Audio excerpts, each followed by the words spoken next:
Hello बच्चों, hello, welcome to doubt नट। आ जाओ जी, आ जाओ यार, आप सभी का बहुत बहुत स्वागत है बेटा। आ जाइए।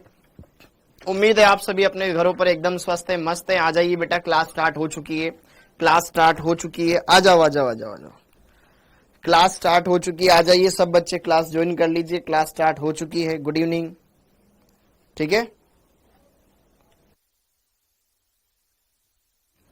Hello hello hello, good evening बेटा, गुड इवनिंग।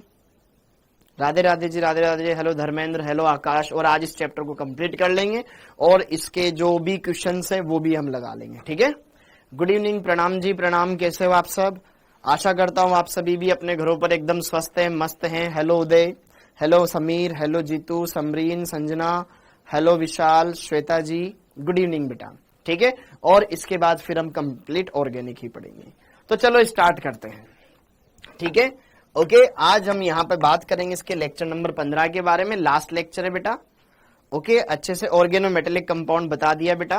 कल हम ऑर्गेनिक ही पढ़ेंगे। अच्छा देखो ध्यान से, कल से हम ऑर्गेनिक पढ़ेंगे, ऑर्गेनिक पढ़ेंगे, ऑर्गेनिक पढ़ेंगे, ठीक है। जो हमारा समायोजता चल रहा था ना, उसको स्टार्ट करेंगे, ठीक है। ओके, हाँ जी। बहुत कॉम्प्लिकेटेड चैप्टर है बेटा। चैप्टर बड़ा है लेकिन आसान है, चैप्टर बड़ा है लेकिन आसान है। हाँ जी, हाँ, ठीक। अब जरा देखो ध्यान से, आगे बढ़ते हैं। और बाकी आने वाले चैप्टर छोटे छोटे चैप्टर है, ठीक है। एक चैप्टर और आएगा जीओसी, जनरल ऑर्गेनिक केमिस्ट्री। वो भी थोड़ा लेंदी चैप्टर है, लेकिन वो कंप्लीट कर लोगे तो आगे का पूरा पार्ट एकदम सिंपल है, एकदम मक्खन है। गुड इवनिंग, आगे बढ़ते हैं।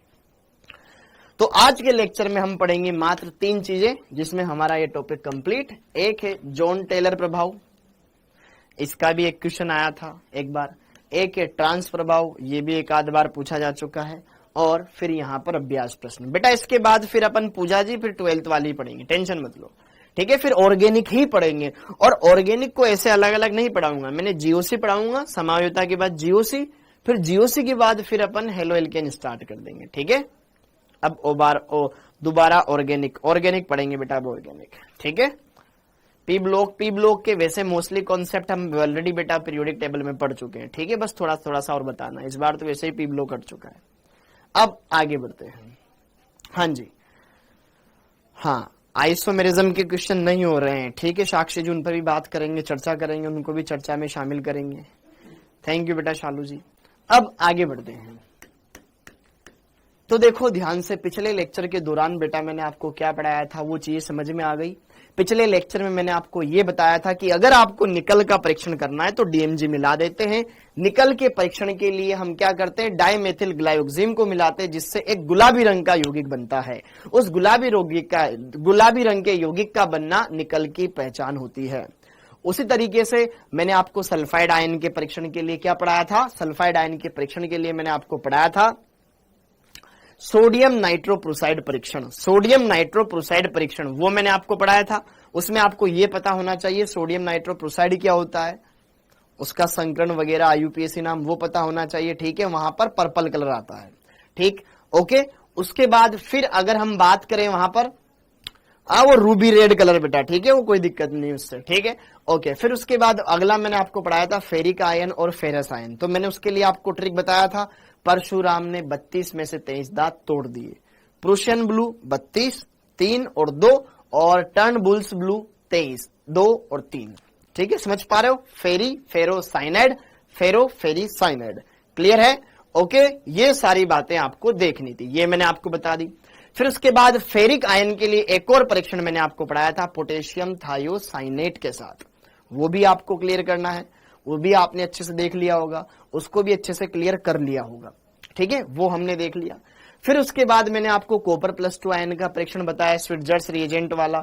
और अगर हम कॉपर सल्फेट के जलीय विलयन में आधिक्य में KI या पोटेशियम साइनाइड प्रवाहित करते हैं तो क्या फाइनल अंतिम घुलनशील यौगिक बनता है, वो भी मैंने आपको बताया, ठीक है, ओके। ये कुछ मेन खास रिएक्शंस थी जो कि आपको पता होनी चाहिए। वैसे तो इनके अलावा और भी होती है, उनको हम बाद में देखेंगे, ठीक है। जब हम इनऑर्गेनिक केमिस्ट्री के प्रैक्टिकल देखेंगे उसमें इंक्लूड कर लेंगे। लेकिन अभी हमारा मकसद है जो जो चीजें हमें पता होनी चाहिए वो हमें ध्यान होनी चाहिए, ठीक है, वो मैंने आपको बता दी। अब इसके बाद ये सारी बातें खत्म। फिर बायोलॉजिकल इंपॉर्टेंस मैंने आपको बताया कि यार जीवों में, सजीवों में क्या उपसंयोजक यौगिक का इंपॉर्टेंस है, वो भी मैंने आपको बता दिया।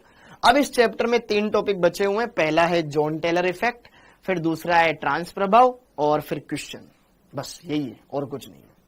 ओके, तो एक बार थोड़ा सा स्टार्ट कर दे बेटा, एक बार थोड़ा सा हम स्टार्ट कर देते हैं, फिर मैं आपके पास वापस आता हूं, लौट के आता हूं after a short break.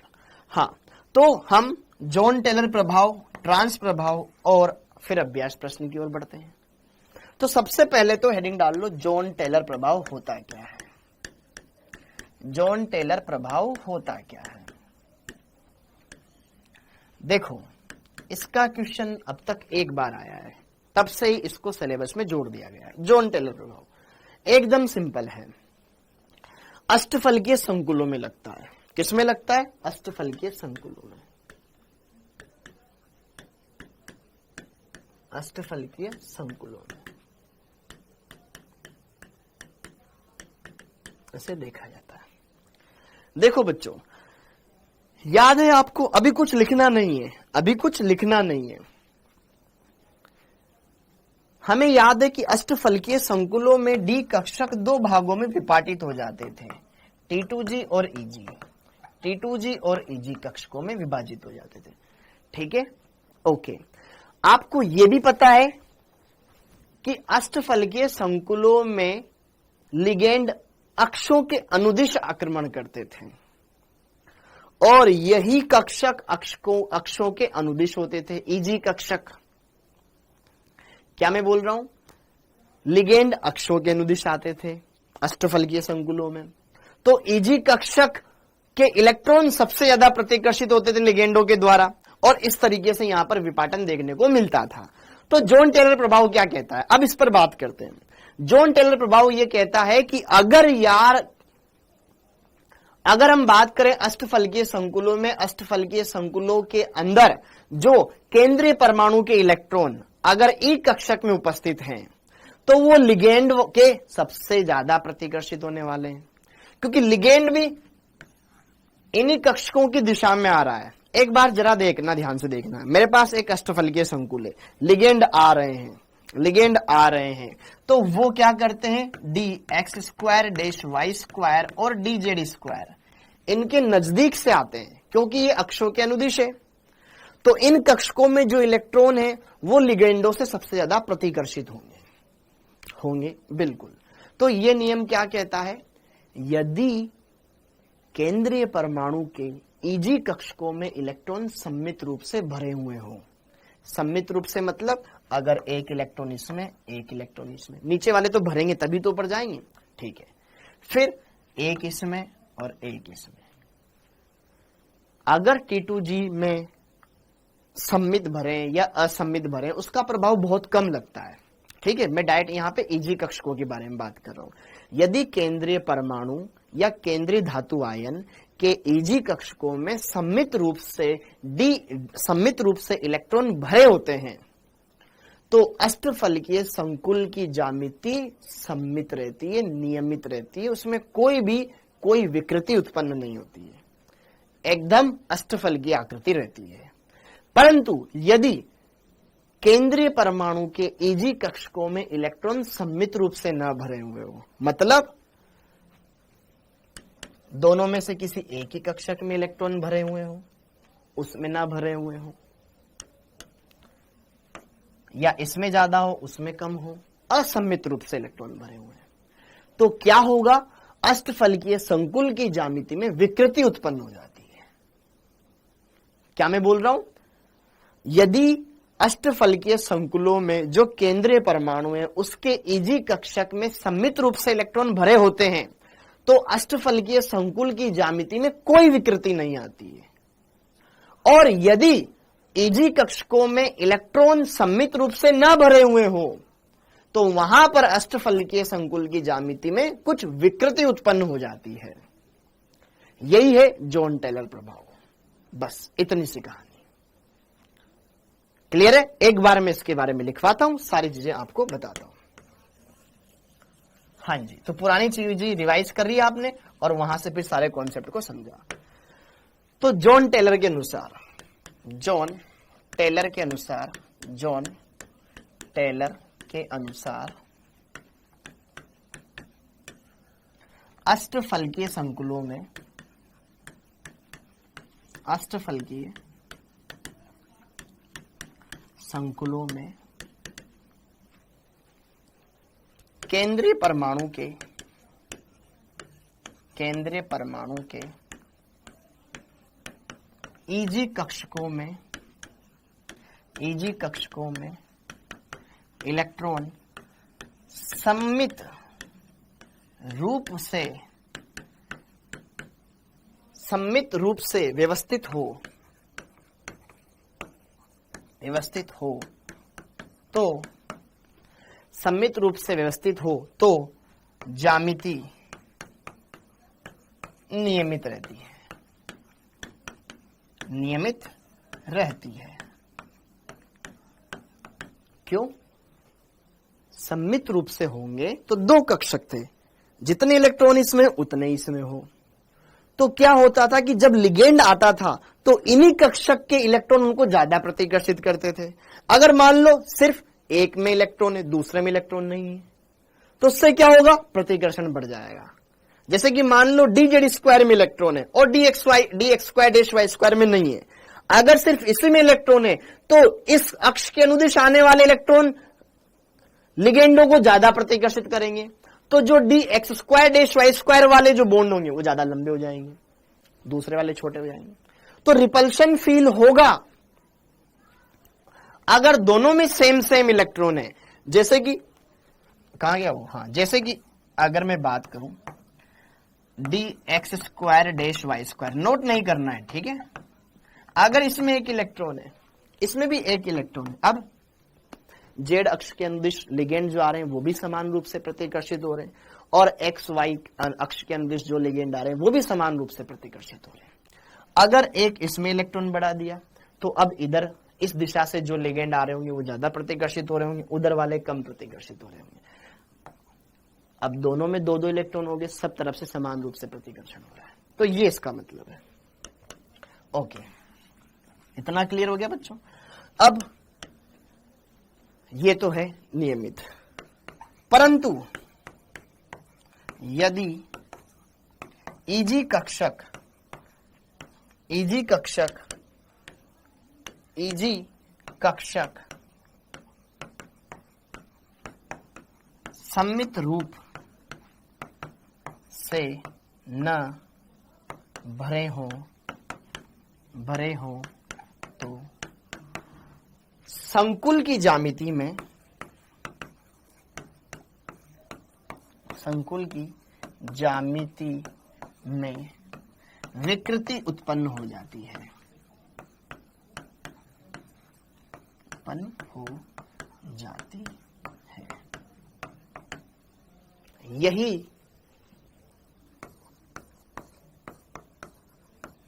John Taylor प्रभाव होता है, टेलर प्रभाव है। बस इतनी सी कहानी समझ में आई मेरी बात कि यार ईजी में इलेक्ट्रॉन सममित रूप से रहे। सर अगर T2G में असममित रूप से हो तो उसका फर्क पड़ता है क्या? देखो T2G तो लिगेंडो से दूर होते हैं तो इसका उन पर उतना ज्यादा फर्क नहीं पड़ता है, लेकिन अगर ईजी वाले कक्षक में इलेक्ट्रॉन होंगे तो वो तो उसी के अनुदिश होते हैं, लिगेंडो की दिशा के अनुदिश, तो वो ज्यादा प्रतिकर्षित करते हैं असमान रूप से फिर, ठीक है। इसलिए वहां सम्मित होना जरूरी है। तो ये है जॉन टेलर प्रभाव।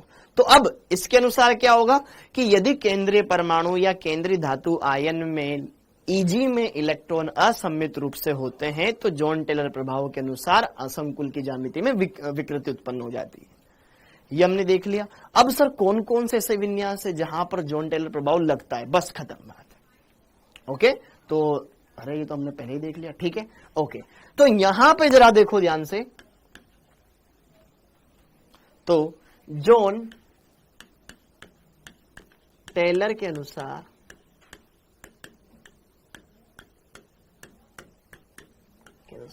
निम्न विन्यासों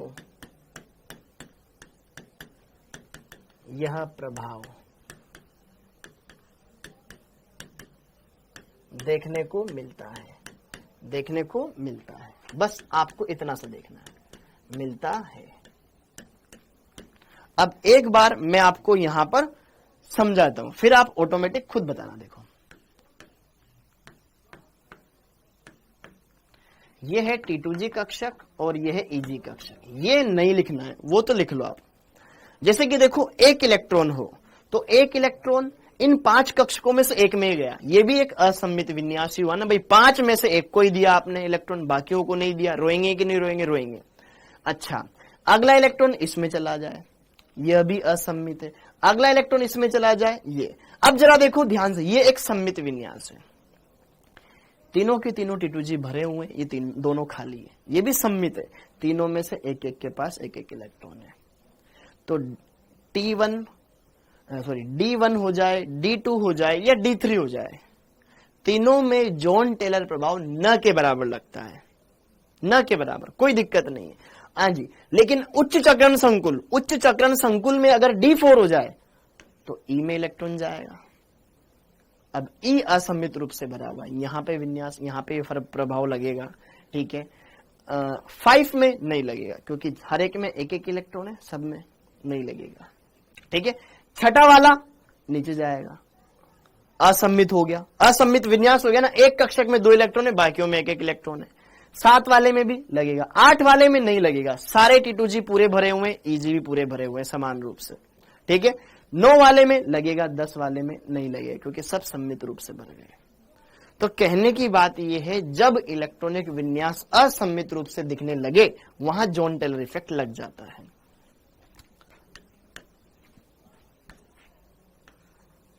जैसे कि देखो ध्यान से, किन किन में? D1, D2, D3, इनमें तो नगण्य। ओके, उच्च चक्रण संकुल,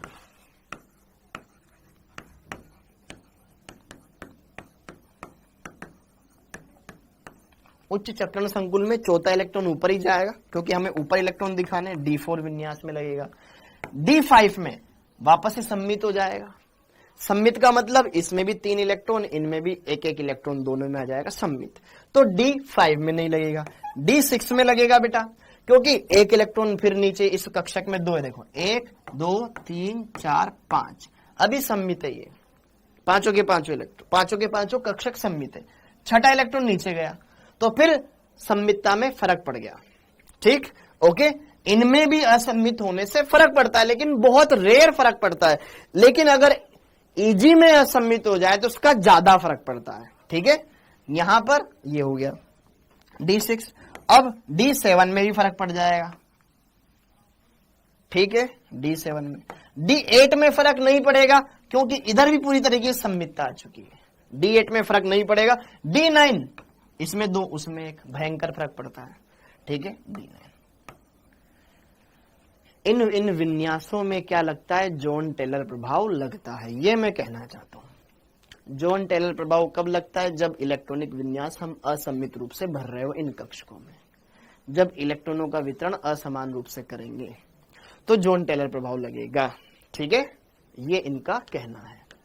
क्या ये बात समझ में आई? बस यही था जॉन टेलर प्रभाव, कि अगर केंद्रीय परमाणु के अंदर अष्टफलकीय संकुलों में असममित रूप से इलेक्ट्रॉन भरे हुए हैं तो वहां पर अष्टफलकीय संकुलों में विकृति उत्पन्न हो जाती है। खासकर EG में असममित रूप से इलेक्ट्रॉन नहीं होने चाहिए।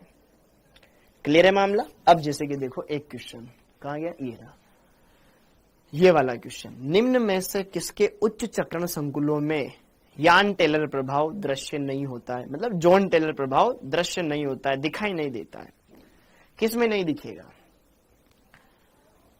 देखो D4 में दिखेगा, D9 में भी दिखेगा, ठीक है। 3 4 5 6 7 8 9 असम्मित हो गया, ठीक है। D7 में भी दिखाई देता, D8 में नहीं दिखाई देगा। क्यों? क्योंकि D8 में हमने 5 इलेक्ट्रॉन, ये 1 2 3 4 5 6 7 8 सम्मित रूप से भरा हुआ है। तो D8 विन्यास कैसा विन्यास है? एक सम्मित विन्यास है, और सम्मित विन्यास है तो इसमें नहीं लगेगा। क्या मेरी बात समझ में आई बेटा? ये मैं आपको बताना चाहता था, क्लियर हो गया क्या मामला? एक बार कमेंट बॉक्स में बता दो भैया, समझ में आया आपको बेटा? एक बार में ही। सिंपल था कॉन्सेप्ट, बस आपको यह देखना है कि किसमें असममित रूप से इलेक्ट्रॉन नहीं अरेंज होंगे, बस खत्म बात। क्लियर? बस यही पूछेगा किसमें लगेगा किसमें नहीं लगेगा, खत्म बात, जो हमने कर लिया। ओके, तो यहां पर जो असममित विन्यास है उसमें लगेगा, सममित विन्यास वाले में नहीं लगेगा। इसमें लगेगा, इसमें लगेगा, इसमें लगेगा। डन है क्या मामला? उच्च चक्रण संकुल होगा तभी तो बेटा इन विन्यासों में इलेक्ट्रॉन जाएगा, ठीक है, वरना D4 तो नीचे चला जाएगा। ठीक है बच्चे? ओके। अब अगला है ट्रांस प्रभाव। ये भी अपने सिलेबस में बहुत ही कम है, ये मास्टर्स में आता है पूरा का पूरा, जिसमें हम उप सहसंयोजक यौगिकों की रासायनिक अभिक्रियाएं पढ़ते हैं। अभी तक तो हमने कुछ पढ़ी ही नहीं है, तो इसके बारे में भी थोड़ा सा मैं आपको बता देता हूं। हाँ जी, ट्रांस प्रभाव, हेडिंग डाल लेना, ट्रांस प्रभाव या गतिज ट्रांस प्रभाव। ट्रांस इफेक्ट होता क्या है? ये वर्गाकार समतलीय संकुलों के अंदर देखा जाता है। वर्गाकार समतलीय संकुल, वर्गाकार समतलीय संकुल, ठीक है, जब समन्वय संख्या 4 हो तो उनके अंदर जब प्रतिस्थापन अभिक्रियाएं होती है ना बेटा, तो वहां पर इस प्रभाव को देखा जाता है और इस प्रभाव के आधार पर उत्पाद बनाए जाते हैं कि यार उत्पाद की संरचना क्या रहेगी, सिस वाला बनेगा कि ट्रांस वाला बनेगा, क्या है क्या नहीं है, वो वहां पे बताएंगे। तो जरा देखो ध्यान से, इसमें आपको क्या लिखना है, लिखो फटाफट से। यह प्रभाव वर्ग समतलीय संकुलों में, यह प्रभाव वर्ग समतल संकुलों में प्रतिस्थापन की दर, प्रतिस्थापन की दर एवं विपक्ष स्थिति पर, एवं विपक्ष मतलब ट्रांस, विपक्ष स्थिति पर प्रतिस्थापित होने वाले लिगेंड के मध्य संबंध बताता है। विपक्ष स्थिति पर प्रतिस्थापित होने वाले लिगेंड के मध्य संबंध को बताता है। ठीक है, जिसका ट्रांस प्रभाव ज्यादा वो अपने सामने वाले लिगेंड को हटा सकता है। ये प्रभाव है कि मेरा ट्रांस प्रभाव ज्यादा, मैं अपने सामने वाले लिगेंड को हटा दूं कि तू हट जा, तू यहां आके जुड़ जा। कि हमने क्या करा, एक लिगेंड ऐसा लगाया जिसका ट्रांस प्रभाव पहले से लगे हुए लिगेंड के ट्रांस प्रभाव से ज्यादा है, तो इस लिगेंड के प्रभाव में आकर के वो लिगेंड हट जाएगा, क्योंकि इसका ट्रांस प्रभाव ज्यादा है तो ये अपने ट्रांस स्थिति पर जस्ट सामने वाले लिगेंड को हटा सकता है। तो ये है बेटा। अब किसका ट्रांस प्रभाव ज्यादा होता है उसका एक क्रम है, उसका एक ऑर्डर है बेटा, जो कि आपके सामने ही रहा। अब जरा देखो ध्यान से, जो हमने पहले प्रबल लिगेंड पढ़े थे, दुर्बल लिगेंड पढ़े थे, वैसे ये नहीं है। ठीक है, यहां पर बस ट्रांस प्रभाव का आपको क्रम देखना है। तो मैं आपको बताऊं, हमने जो पिछली वाली जो ऐसे बढ़ता क्रम पढ़ा था स्पेक्ट्रोकेमिकल सीरीज, उसमें हेलोजन आते थे बिल्कुल पीछे, इतना बुरा था। ठीक है, हेलोजन पीछे आते थे और ये H2O वगैरह ये बीच में आते थे, तो बस इनको पीछे कर दो और ये H2O, ये क्लोरीन, ब्रोमीन, आयोडीन ये आगे कर दो और बाकी जो प्रबल वाले प्रबल ही रहने दो आगे इनको। ये एक क्रम है। क्या बोल रहा हूं मैं, H2O हो जाए, OH माइनस, अमोनिया, pyridine, जो बीच में आते थे ना लिगेंड, इनको पीछे पीछे डाल दो। ठीक है, क्लोरीन, ब्रोमीन, आयोडीन जो पीछे पीछे थे उनको बीच में डाल दो, NO2 वगैरह, और जो प्रबल थे उनको प्रबल ही रहने दो, CO, CN वगैरह। ठीक है, कुछ एक्स्ट्रा भी चीजें यहां पर, जैसे कि C6H5 फेनिल हो गया, CS3 मेथिल हो गया, PR3 ट्राई एल्किल फोस्फीन हो गया, H माइनस हाइड्राइड हो गया। फिर इसके बाद वाले जो प्रबल है, CO हो जाए, साइनाइड हो जाए, एथीन हो जाए, इनका ट्रांस प्रभाव सबसे ज्यादा होता है। ये आपको टेबल लिखनी है। अब जरा देखो, इसको मैं आपको एग्जांपल से समझाता हूं। मेरे पास एक कंपाउंड है PTCl4, मेरे पास एक वर्गाकार समतलीय संकुल है PTCl4। अब PTCl4 के अंदर मैं लिगेंड हटा करके कोई दूसरा लिगेंड लगाना चाहता हूं। सुनना जरा,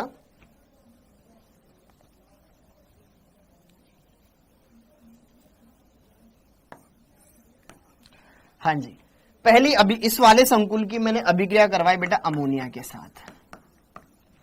अब इसमें 4 लिगेंड है, 4 में से कोई एक क्लोरीन हट जाएगा, अमोनिया उसकी जगह पे जुड़ जाएगा।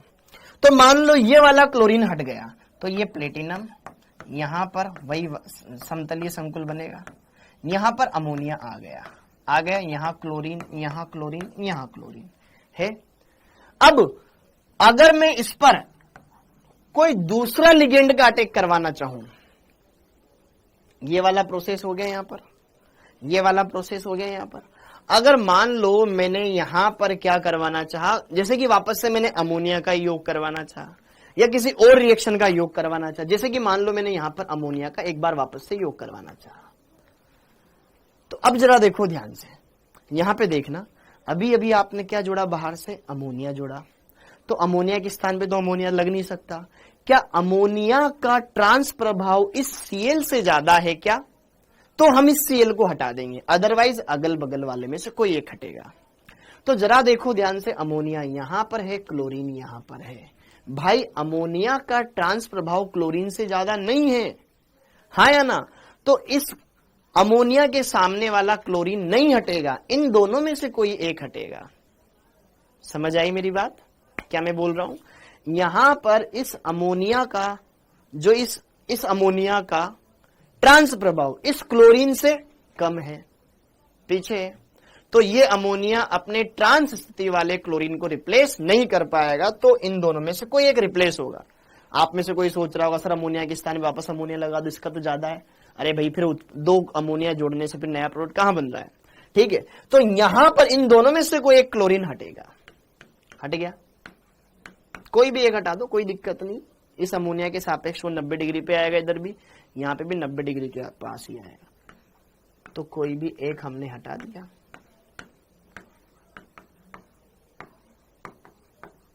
Cl, इस तरीके से हमने यहां पर इसको बना दिया। तो यहां पर क्यों? क्योंकि Cl का विपक्ष प्रभाव NH3 से अधिक है,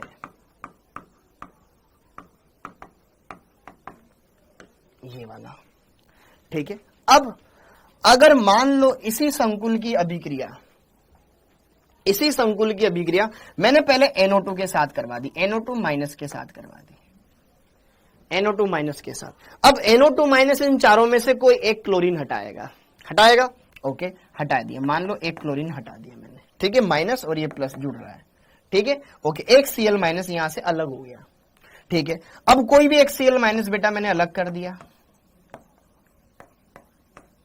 अब यहां पे मैंने मान लो NO2 लगा दिया, ये Cl है, ये Cl है, ये Cl है, हो गया प्रतिस्थापन अभिक्रिया है ना, क्योंकि एक जाएगा दूसरा आएगा। अब मैंने क्या कर दिया, अब अमोनिया का योग कर दिया, मैंने अमोनिया का योग। तो अब जरा देखो ध्यान से, जो ये NO2 लगाया है, इस NO2 की वजह से क्या ट्रांस वाला क्लोरीन हट सकता है? तो NO2 का ट्रांस प्रभाव क्लोरीन के ट्रांस प्रभाव से ज्यादा है, तो ये NO2 अपने सामने वाले क्लोरीन को हटा सकता है, तो Cl माइनस ये वाला अलग हो जाएगा, यहां से निकल जाएगा, और ये प्लेटिनम, यहां पर NO2, यहां पर Cl, यहां पर Cl, और यहां पर आ जाएगा आपके पास अमोनिया, तो ये ट्रांस वाला उत्पाद बन जाएगा। दोनों Cl ट्रांस पर है ना, अपोजिट, और यहाँ पे दोनों Cl सिस पे थे, सिस वाला ये ट्रांस वाला, अलग अलग प्रोडक्ट हम बना सकते हैं इससे, ठीक है, ओके। तो यहां पर हम बोल देंगे जो ट्रांस इफेक्ट है बेटा वो क्या है, NO2 का ज्यादा है, इससे Cl से। तो ये बात समझ में आई, दोनों अभिक्रियाएं, पहली अभिक्रिया में हमने अमोनिया लिया, ठीक है, फिर दोबारा अमोनिया लिया, तो इस क्लोरीन ने मना कर दिया कि मैं नहीं हटूंगा, इन दोनों में से कोई हटा ले, ठीक है, तो सिस वाला बन गया। और अगर हमने यहां पर पहले NO2 माइनस के कोई इससे आगे वाला ले लो, ठीक है, वो क्या कर देगा, यहां पे आके जुड़ गया। अब अगली बार आप अमोनिया जोड़ेंगे तो 101% वो सामने वाले क्लोरीन को रिप्लेस करवा सकता है, क्योंकि अब ज्यादा पावरफुल आ गया, तो ये ट्रांस वाले समूह को हटा सकता है, हट गया, आपके पास इस तरीके से कंपाउंड बन गया।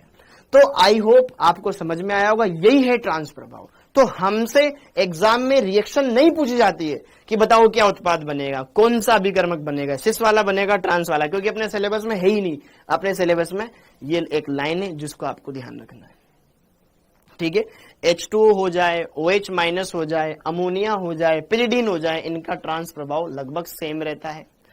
फिर क्लोरीन, ब्रोमीन, आयोडीन कल बाहर आई, फिर यहां पर NO2 माइनस, फिर यहां पर फेनिल, फिर यहां पर आ जाता है ये मेथिल, फिर यहां ट्राई एल्किल फॉस्फिन, फिर हाइड्राइड, फिर आगे प्रबल लिगेंड। ये सीक्वेंस आप ध्यान रख लेना, बस किसी भी तरीके से ये सीक्वेंस ध्यान रख लेना, बस आपसे क्वेश्चन पूछा जाएगा, ट्रांस प्रभाव का बढ़ता क्रम होगा, 4-5 लिगेंड दे देगा, उनमें बता देगा कौन सा क्रम सही है।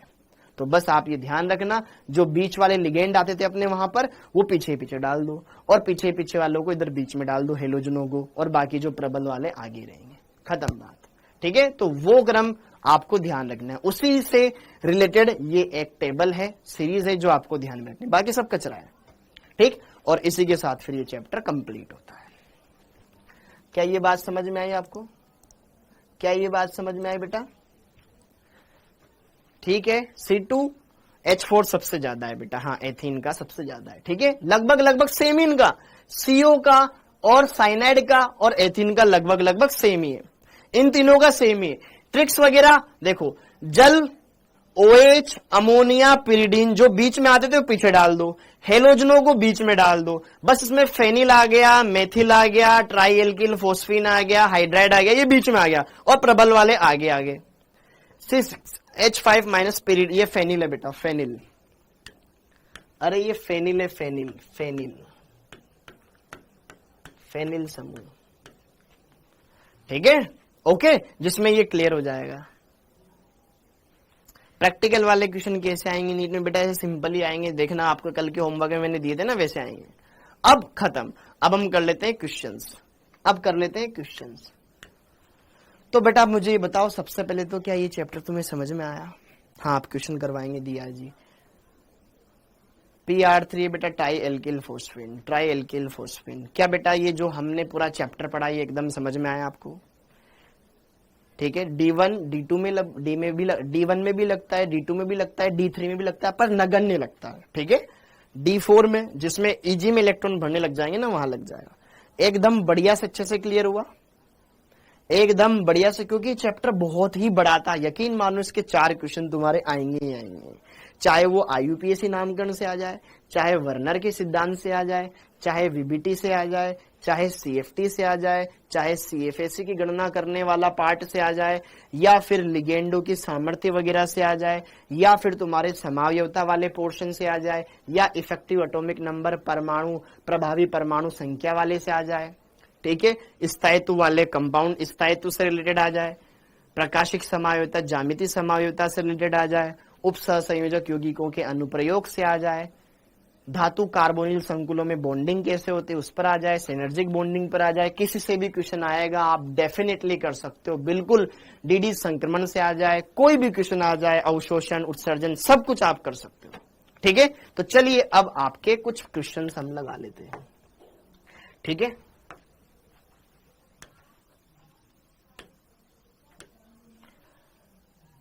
हाँ जी, हाँ, तो बेटा ये मैंने आपको दी थी, इसमें मैंने आपको PYQ, इसमें कुछ प्रीवियस ईयर के क्वेश्चंस वगैरह सब ऐड करवा रखे हैं। ठीक है, ओके, देखो आप यहां से क्या कर सकते हो, कुछ बेसिक चीजें जो पहले की जो पढ़ा रखी है वो सारी की सारी चीजें अच्छे से, कल का कुछ समझ में नहीं आया था और सब आया बेटा, कल का ये तो टॉपिक था ना समझने वाला, प्रैक्टिकल रिलेटेड। ओके, अब जरा देखो ध्यान से आगे, अब अपन क्वेश्चंस कर लेते हैं। हाँ जी, देखो पहला ही क्वेश्चन तुम्हारी किस्मत कल वाले टॉपिक से है। हाँ जी, देखो ध्यान से,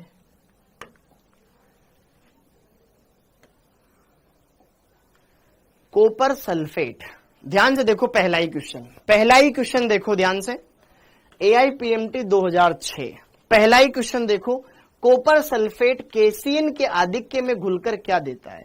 याद आया, कल ही पढ़ाया था। कॉपर सल्फेट केसीन के आधिक्य में घुलकर क्या देता है? देखते हैं, तुरंत आंसर है, जिन्होंने पढ़ा है तुरंत आंसर बता देगा। अब जिन्होंने कल का नहीं पढ़ा था वो तुक्का लगाएंगे 100%, क्योंकि ये चीज एकदम याद करने वाली है। ठीक है, ऑप्शन नंबर 3 CuCN बनता है, लेकिन आधिक्य में बेटा तो वापस से रिएक्ट करता है और कंप्लीटली फिर यहाँ पे क्या बन जाता है? कल नहीं पढ़ाया था मैंने आपको कि जब यार कॉपर +2 आयन था, जब आपने इसको साइनाइड के साथ ट्रीटमेंट करवाया था तो CuCN बनता, क्योंकि वो CuCN2 भी नहीं बनता, क्योंकि वो उसको अपचेत कर देता, CuCN में कन्वर्ट करता। लेकिन आप एक्सेस में ले रहे हो तो KCN आप और मिला रहे हो, तो यहां पर बन जाएगा CuCN4 और बाहर आता था K3 CuCN4। ये मैंने आपको कल ही पढ़ाया था, ठीक है, कल ही पढ़ाया था, ठीक है, ज्यादा पुराना भी नहीं है। Option number 3 should be correct. दिखाई दे रहा है सबको, अच्छे से विजिबल है? ओके, अगला सेकेंड क्वेश्चन, NH3 NO2 कौन सा दर्शाता है? बताओ, इसमें कौन सी समायोगिता होगी? एकदम बढ़िया से अच्छे से बताओ, इस संकुल में कौन सा समायोगिता पाया जाएगा? देखो, A4B2 है, ज्यामिति समायोगिता है पहली बात तो, ठीक है। इसमें संधि समायोगिता, क्या बंधन समायोगिता है? बंधन समायोगिता उभयदंतुक लिगेंड, बिल्कुल ये उभयदंतुक लिगेंड है। इसमें उभयदंतुक लिगेंड है, यस, बंधन है। ज्यामिति समायोगिता है, यस, ये भी है। प्रकाशिक A4B2 वाला प्रकाशिक नहीं दर्शाता, ठीक है, बंधन है। आयनन भी हो सकती है, क्योंकि ये NO2 अंदर बाहर जा सकता है सील के साथ, प्रकाशिक नहीं है। संधि है, संधि है। आयनन है, आयनन है। ज्यामिति है, ज्यामिति है। थर्ड ऑप्शन करेक्ट हो जाएगा। थर्ड के तीनों करेक्ट है, थर्ड के तीनों करेक्ट है, क्योंकि प्रकाशिक A4B2 में नहीं होती थी बेटा, A4B2 में नहीं होती थी, पता है ना? क्लियर हो गया? ओके, ये वाला क्लियर हो गया। अरे ये सेव क्यों हो गया? हाँ जी, हाँ, अब जरा देखो ध्यान से थर्ड वाला। हाँ, वह युग्म जिसमें दोनों प्रजातियों के चुंबकीय आघूर्ण का प्रजातियों का समान चुंबकीय आघूर्ण है। कर सकते हो, एकदम सिंपल क्वेश्चन है। किनके चुंबकीय आघूर्ण समान होंगे? चुंबकीय आघूर्ण आपको समान बताना है, मतलब म्यू का मान देख लो किसमें अयुग्मित इलेक्ट्रॉन सेम है। आपको म्यू मत निकालो, देखो किसमें अयुग्मित इलेक्ट्रॉन सेम है, ठीक है, किसमें अयुग्मित इलेक्ट्रॉन सेम है, ठीक है। हाँ जी, आपको म्यू का मान देखना है, ठीक है। करें इसको फटाफट। देखो, अगर पहला वाला देखूंगा तो क्रोमियम पर आवेश है बेटा +2 तो 3d4 डी में कितने इलेक्ट्रॉन है? 4 इलेक्ट्रॉन है। अच्छा, यहाँ पे कोबाल्ट पर आवेश कितना आएगा? +2, कोबाल्ट है +2 में, तो 3d7 ना, तो 1 2 3 4 5 6 7 3 अयुग्मित इलेक्ट्रॉन आ रहे हैं, तो इनका तो अयुग्मित इलेक्ट्रॉन ही सेम नहीं है, ठीक है। अगर मैं बात करूं यहाँ पे क्रोमियम +2 में है, यहाँ पे Fe+2 में है, तो 3d6 होता है। दिमाग लगाओगे तो कर लोगे, ठीक है, दिमाग नहीं लगाओगे तो नहीं। अच्छा देखो, हाँ, क्रोमियम +2 में बेटा आ रहा है 3d4, डी में कितने हैं? 4 अयुग्मित इलेक्ट्रॉन है, क्योंकि H2 दुर्बल क्षेत्र लिगेंड है। Fe+2 में है, Fe+2 में आप बनोगे 3d6, और 3d6 को जब आप फिल करने जाओगे 1 2 3 4 5 6 4 अयुग्मित इलेक्ट्रॉन, 4 अयुग्मित इलेक्ट्रॉन यहां, 4 अयुग्मित इलेक्ट्रॉन यहां, तो क्या म्यू का मान भी सेम आएगा? Option number 2 should be correct.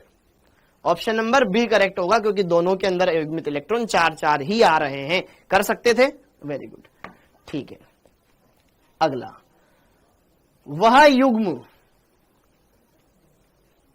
युग्म जिसमें 2 इकाई, इसको थोड़ा और अच्छे से कर सकते थे ना अपन, हाँ, इसको इसकी हेल्प से भी कर सकते थे ना अपन। देखो,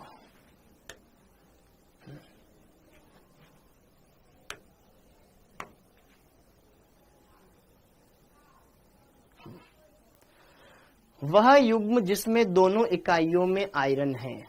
अब यार ये तो बायोलॉजी वाला है, एक तो हीमोग्लोबिन है, कार्बोक्सी पेप्टाइज में नहीं है।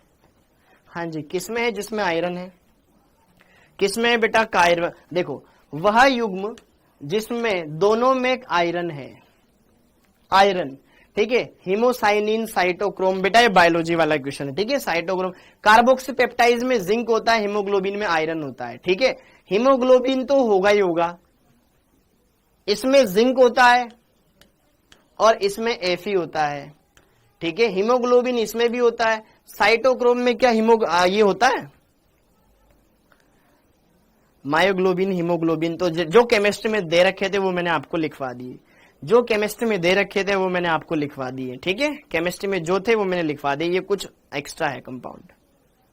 ओके, डी है इसका आंसर। वैसे देखो ये हीमोग्लोबिन है, देखो हीमोग्लोबिन में आयरन होता है, ये मेरे को पता है। अब हीमोग्लोबिन यहाँ भी, हीमोग्लोबिन यहाँ भी है, ठीक है। यहाँ जिंक है कार्बोक्सीपेप्टाइड में और साइटोक्रोम में। मैं यहाँ पर यही बोलूंगा कि मैं चांस लूंगा ऑप्शन नंबर 4 का, ठीक है। ओके, ठीक, ये वाला हो गया। अब जरा देखो ध्यान से अगला। हाँ जी, ये देखो एक अष्टफलकीय संकुल है, CO C2O4 whole twice NH3 whole twice के संभावित समावयवों की संख्या होगी। देखते ही हो जाना चाहिए, देखते ही हो जाना चाहिए। C2O4 क्या दे रखा है, ऑक्जेलेटो दे रखा है। तो CO, ये देखो एक ऑक्जेलेटो लिगेंड है बेटा, तो MAA होल ट्वाइस A2, इसके कितने समावयवी बनेंगे बताओ, इसके कितने समावयवी? देखते ही बन जाना चाहिए यार। ये एक द्विदंतुक लिगेंड है oxalato, AA whole twice A2 प्रकार का। तो याद है आपको मैंने इसके 2 समावयवी बनाए थे, एक सिस और एक ट्रांस। सिस और ट्रांस दोनों ए को पास पास, दोनों ए को ऊपर नीचे, सिस और ट्रांस पढ़ाया था मैंने। सिस और ट्रांस ऐसा संकुल पढ़ाया था, इसके 2 समावयवी बनते थे, सिस और ट्रांस। क्लियर है? ओके, देख लो ये ज्यामिति, ये प्रकाशिक समावयवता। रुको यार, कुल पूछ रहा है ना, रुको एक बार मैं आपको डिटेल में लेके चलता हूं। हाँ जी, कुल पूछ रहा है बेटा। हमारे पास MAA होल ट्वाइस A2 इस प्रकार का संकुल है, वो इस प्रकार का संकुल है। हाँ, वेरी गुड, इस प्रकार का संकुल है। इस प्रकार के संकुल के हमारे पास 2 कंपाउंड बनते थे, ठीक है। दोनों ए को पास पास, फिर यहां पर ये ए एक द्विदंतुक लिगेंड, ए द्विदंतुक लिगेंड, यहां पे EN था। ये है आपका सिस, और एक बनता था इसका ट्रांस। ट्रांस में क्या, ऊपर ए नीचे ए, इधर ए इधर ए, ठीक है, इधर ए इधर ए। तो ट्रांस वाले में सिमेट्री थी, इसमें POS है, ठीक है। इसमें POS नहीं है, न ही COS है, तो इसमें कोई सिमेट्री नहीं है बेटा। ये ऑप्टिकल एक्टिव है, और यह ऑप्टिकल एक्टिव है तो अपना दर्पण प्रतिबिंब बनाएगा। ये हम कैसे भूल गए, ठीक है। ए ना दर्पण प्रतिबिंब ऐसे थोड़ी बनेगा, ठीक है। ऊपर ए, इधर पास में ए, ये ए ये ए ये ए ये ए, हाँ या ना?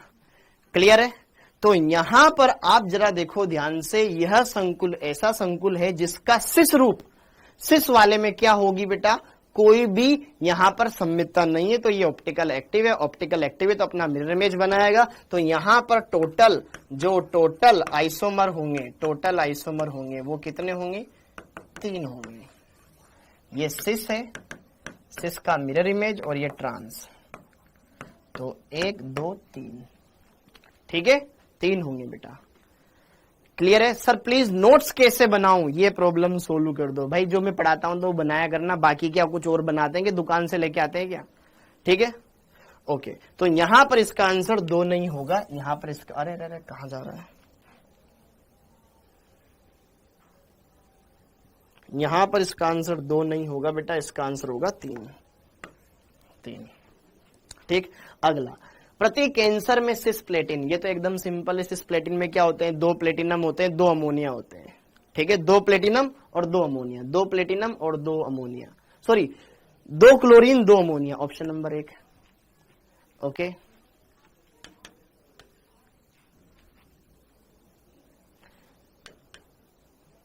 हाँ जी, ये 14वां क्वेश्चन आ गया। अब इधर आ जाओ, इधर आ जाओ, एकदम सिंपल क्वेश्चन है।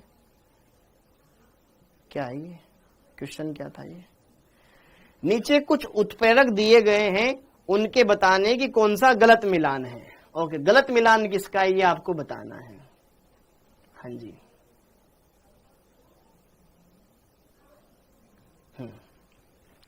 आपको बताना है गलत मिलान किसका है। जरा देखो ध्यान से, आपको इसमें बताना है कौन सा है जो कि गलत मिलान है।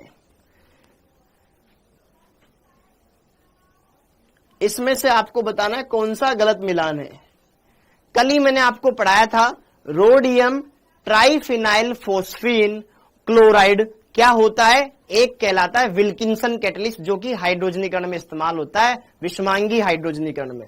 तो पहला वाला तो सत्य है, जबकि बेटा जो दूसरा लिखा हुआ है titanium tetrachloride plus try ethyl aluminium, ये बहुलीकरण में इस्तेमाल होता है, बहुलक वाले चैप्टर में आता है। जिगलर नाट्टा उत्प्रेरक किसे कहा जाता है, TiCl4 और ट्राई एथिल एल्यूमिनियम, इसका नाम है जिगलर नाट्टा, जिगलर नाट्टा उत्प्रेरक, जो कि बहुलक वाले चैप्टर में पढ़ते हैं और बहुलीकरण के लिए इस्तेमाल होता है। ठीक है, थर्ड वाला V2O5 वेनेडियम पेंटा ऑक्साइड, वेनेडियम पेंटा ऑक्साइड V2O5 कहां पे इस्तेमाल होता है, V2O5 इस्तेमाल होता है बेटा हेबर प्रक्रम में, सॉरी हेबर में नहीं, ये होता है संपर्क H2SO4 के निर्माण में, H2SO4 के निर्माण में इस्तेमाल होता है, जिसको बोलते हैं संपर्क कक्ष विधि।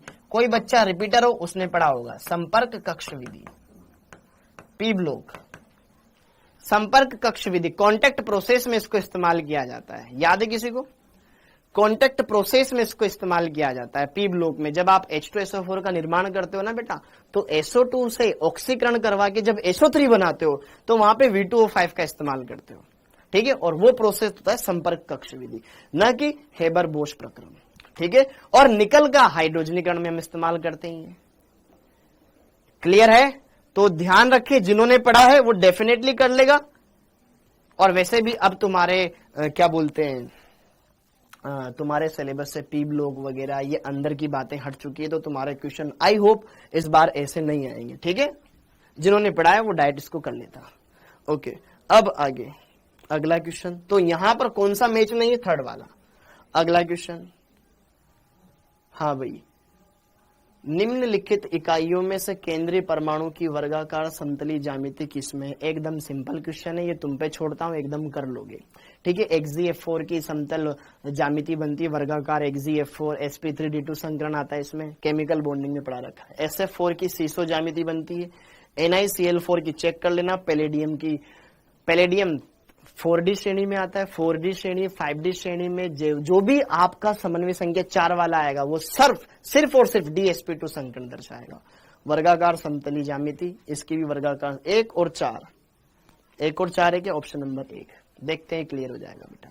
XgF4 पहले पढ़ा रखा था, पैलेडियम हो जाए, प्लेटिनम हो जाए, समन्वय संख्या 4 हो, आंख बंद करके इनका तो आप DsP2 संकरण वर्गाकार समतली ज्यामिति बता देना। क्लियर है, ओके। अगला क्वेश्चन, AIPMT 2007, निम्नलिखित में से कौन सा प्रतिबिंब रूप समावयवी का युग्म देगा, कौन प्रतिबिंब रूप समावयवी देगा। अच्छा, किसमें समावयता पाई जाती है, ऑप्शन नंबर 2 में, ऑप्शन नंबर 2 देखते हैं, पता चल रहा है En होल ट्वाइस और यहां पर Cl2 सिस और ट्रांस, सिस वाला इसका optical isomer show, optical activity show करेगा बेटा। क्लियर है एकदम, ठीक है, तो सेकंड नंबर का कंपाउंड। अगला, हाँ जी, अगला क्रोमियम +2, Mn +2, Fe+2, निकल +2 के इलेक्ट्रॉनिक विन्यास ये हैं, ये अलग अलग H2O के साथ संकुल बना रहे हैं, बहुत बढ़िया। न्यूनतम अनुचुंबकीय व्यवहार, मतलब जिसमें अयुग्मित इलेक्ट्रॉन सबसे कम हो, जिसमें अयुग्मित इलेक्ट्रॉन सबसे कम हो वो देख लो।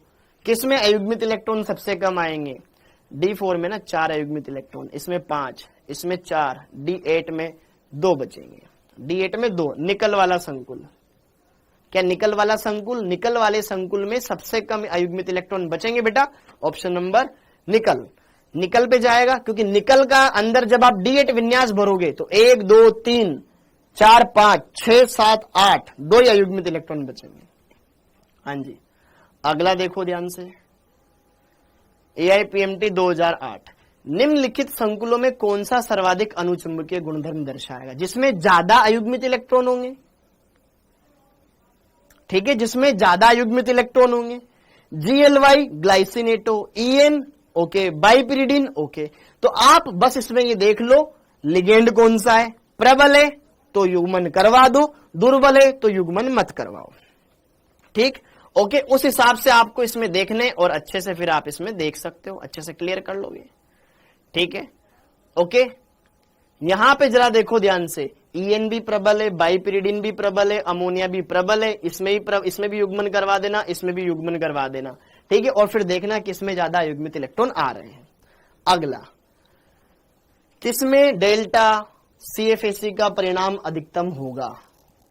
जिस किलेट लिगेंड है क्या, ऑप्शन नंबर 2 में किलेट लिगेंड है, किलेट लिगेंड है, किलेट लिगेंड होगा तो CFAC ज्यादा होगा, क्योंकि किलेट वाले से स्टेबिलिटी आ जाती है, ठीक। इसमें भी कोबाल्ट है +3 में, उसमें भी कोबाल्ट +3 है, लेकिन वहां पर एक किलेट लिगेंड होने की वजह से बेटा वो उसको एक्स्ट्रा स्टेबिलिटी प्रोवाइड करवाता है। इतने पुराने क्वेश्चन 2004 के बाद से भी लगा सकते हो आप, ठीक है, ओके। 2009, कौन दृश्य प्रकाश अवशोषित करता है? जिसमें अयुग्मित इलेक्ट्रॉन होगा, जिसमें अयुग्मित इलेक्ट्रॉन है ही नहीं वो कलर शो ही नहीं करेगा, ओके। निम्नलिखित संकुल आयनों में कौन दृश्य प्रकाश अवशोषित करता है? यहाँ पे D10 है, नहीं होगा। क्रोमियम +3 में है, 3D3 विन्यास, ये कलर शोध कर सकता है। स्कैंडियम 21 नंबर पे आता है, 3 इलेक्ट्रॉन निकाल दो 18, इसमें अयुग्मित इलेक्ट्रॉन नहीं, इसमें नहीं, ऑप्शन नंबर 4 होगा इसका, ठीक है। हाँ जी, हेलो जी, हेलो हेलो, क्लियर है मामला बेटा? अब आगे, अरे मैं ही नहीं कर रहा हूं, आपको भी करना ही है मेरे साथ साथ। हाँ जी, अब यहां पर जरा देखो ध्यान से, TiF6 2- COF6 3- CuCl2 NiCl2- में कौन सी रंगहीन इकाइयां हैं? इनमें इलेक्ट्रॉनिक विन्यास देखो, किसमें अयुग्मित इलेक्ट्रॉन है वो रंगहीन हो जाएगा, क्लियर, ओके। अमित कुमार क्या हो गया भाई? अगला, कौन प्रकाशिक समायोता नहीं दर्शाता? A3B3, ये वाला संकुल प्रकाशिक समायोता नहीं दर्शाता। A3B3 एकदम साथ साथ करते जाओ। अच्छा 2014, ठीक है, हाँ 2014, ठीक है, ओके। अगला, कौन सा संकुल समायोता ही नहीं दर्शाता? ये वाला, क्योंकि चारों लिगेंड सेम है। यहां पर जामिति नहीं तो प्रकाशिक तो हो ही जाएगा। देखो देखते जवाब मिल रहा है। निम्न में से कौन दृश्य प्रकाश अवशोषित नहीं करते जिसमें अयुग्मित इलेक्ट्रॉन नहीं है? इसमें अयुग्मित इलेक्ट्रॉन नहीं है, अमोनिया प्रबल लिगेंड है, यहां पे अयुग्मित इलेक्ट्रॉन नहीं मिलेगा, ऑप्शन नंबर 2। यहां पर भी है, लेकिन अगर 3 इलेक्ट्रॉन होते फिर युग्मन नहीं करवाते, 3 या 3 से कम होते हैं तो, ठीक है, ओके। Ni कोबाल्ट का ये संकुल है, संगठन वाले 2 भिन्न रंग के संकुल बनाता है। इसका कारण है जामिति समायोता, क्योंकि A4B2 है, जामिति समायोता हो जाएगा, ठीक है, ओके। उच्च चक्रण संकुल है, D8 विन्यास है, तो Eg और T2G में डाल देना, T2G में 3, Eg में 1, सोल्व करना, आंसर आ जाएगा एकदम, ठीक है, कर सकते हो बेटा आप। इनमें से ऐसा कोई भी क्वेश्चन नहीं है जो कि आपको हार्ड लगेगा, बढ़िया से अच्छे से सारे अच्छे से ट्राई कर सकते हो, आप अच्छे से ट्राई कर सकते हो कोई भी क्वेश्चन। ये देखो CO बंद लंबाई किसमें ज्यादा होगी, सिनर्जिक बॉन्डिंग वाला कॉन्सेप्ट लगाना है, ठीक है। यहां पर ये अष्टफलकीय संकुल के लिए CFAC का मान इतना है, चतुष्फलकीय संकुल के लिए मान निकालो, तो मैंने आपको रिश्ता बता रखा है कि डेल्टा O 4/9 डेल्टा T होता है, तो वहां से आप कर सकते हो इस रिश्ते से। कौन प्रतिचुंबकीय है? जिसमें अयुग्मित इलेक्ट्रॉन ना हो वो प्रतिचुंबकीय है। बस मैं आपको हिंट देते जा रहा हूं, हिंट देते जा रहा हूं, करना आपको ये, हिंट देते जा रहा हूं, करना आपको ये। अगला CO ये उभय दंतुक, सॉरी उभय, ठीक है ठीक है ठीक है, सत्यम प्रजापति, ये वाला कौन सा था? उपसह संयोजन समायोता, इधर भी जटिल इधर भी जटिल, उपसह संयोजन हो जाएगा बेटा, ठीक है। Platinum, pyridine, ammonia, bromine, iodine, 3 इसके उपसर्ग 3 इसके ज्यामितीय समावयवी बन जाएंगे एकदम बढ़िया से। ठीक है, 3 आ जाएगा इसका आंसर। निम्नलिखित में कौन से कार्बोनिल बंध सबसे प्रबल है? जब सिनर्जिक बॉन्डिंग सबसे कम हो। सिनर्जिक बॉन्डिंग होगी तो फिर क्या होता है, CO बंध दुर्बल होने लग जाता है। ठीक है, अगला उच्चतम अनुचुंबकत्व जिसमें अयुग्मित इलेक्ट्रॉन सबसे ज्यादा हो। अवशोषित प्रकाश की तरंग दैर्घ्य किसमें उच्चतम होगी? लैम्बडा का मान मैक्सिमम कब आएगा? जब लिगेंड दुर्बल हो। ठीक है, तो उस हिसाब से वहां पर आपको ये देखना पड़ेगा। और फिर आवेश देखना पड़ेगा, CFAC की वैल्यू देखनी पड़ेगी। ये 27वां क्वेश्चन भी बढ़िया है बेटा, इस 27 वाले क्वेश्चन को भी ट्राई करना। निम्न में से कौन प्रतिचुंबकीय है? फिर 2012। ठीक है, कर सकते हो बेटा आप ये सब। Hello hello hello hello hello hello, try करना। आई होप आप इन क्वेश्चंस को कर पाए बेटा जी, उम्मीद है आप अच्छे से कर लेंगे। मुझे नहीं लगता है कि आपको कोई क्वेश्चन परेशान करेगा तो मुश्किल से कुछ 1-2 क्वेश्चन, बाकी मोस्टली क्वेश्चंस आप बना लोगे। कॉन्फिडेंस रखें, बढ़िया से 1-2 बार उन पर मेहनत लगाएं, आप डेफिनेटली कर लेंगे। ठीक है, ओके। और कुछ क्वेश्चंस अगर न बने तो परेशान ना हो, इन सबके सॉल्यूशन से आपके पास डाउटनेट ऐप पर स्कैन करें, वहां पर मिल जाएंगे। आप ट्राई करने की तो कोशिश करें, सब कुछ मिल जाएगा। ओके, तो आप सभी का बहुत बहुत धन्यवाद बच्चों आज के इस लेक्चर में आने के लिए। कल हम ऑर्गेनिक केमिस्ट्री पढ़ेंगे, जो कि आपका समावयवता वाला जो पोर्शन था ना, उसी को आगे स्टार्ट करेंगे और कंप्लीट करेंगे। Thank you, thank you, thank you. जय हिंद।